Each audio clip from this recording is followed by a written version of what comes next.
Hi, this is Quick Talks with Citric Hooperman. My name is Jean Aubourg. I am a consultant with the Cannabis Advisory Group. I'd like to introduce you to Jennifer Cohen, our Director in Valuation, who also works on the Cannabis Advisory Group. Jennifer? Thanks, Gene.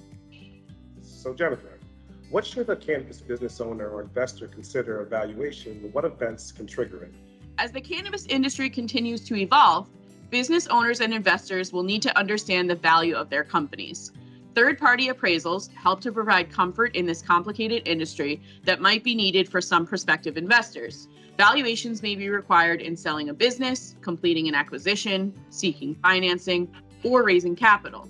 Valuations are also used for tax planning and compliance purposes, such as when an owner in a cannabis business passes away or is interested in gifting an interest in the business to someone else. Does a business need to be operational for it to seek a valuation? Just like any other business, a cannabis business can be valued at any stage, including pre-license, post-license but pre-revenue, early stage, and operational. So those looking for valuations, I'm glad Jennifer was able to give you that kind of insight. Another question for you. What are the challenges with valuating a cannabis business? I know a lot of folks would really want to understand that. Good question, Gene. So all business valuations can be challenging regardless of industry. However, as the cannabis industry is still maturing, its rapidly changing regulatory environment can make it difficult to forecast the future and assess risk. Appraisers must be apprised of current regulations, especially as it relates to 280E, when valuing a cannabis business. In addition, the lack of market data in the industry makes it difficult to use the market approach when valuing a cannabis operation. Because the industry is relatively young, there are a limited number of comparable companies and transactions to calculate market multiples.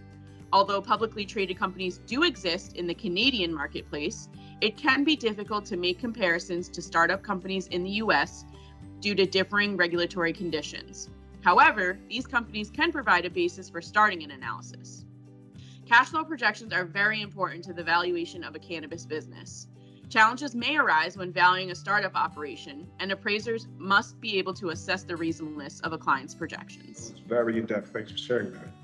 And lastly, what factors should be considered when forecasting future cash flows in the industry?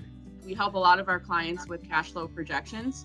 In general, there are three types of information that should be considered when forecasting future cash flows in this industry. The first is historical financial information, if and when available. This includes historical financial statements and tax returns. Appraisers will analyze the historical information for trends where possible. However, for early stage companies in this industry, growth rates will likely be high in the first few years of the projections.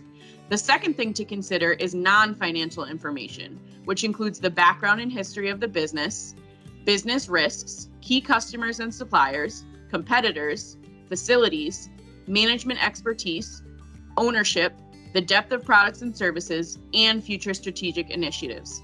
And lastly, one must consider external factors, such as the regulatory environment, socioeconomic conditions, consumer demand, and access to funding, among other factors unique to the business.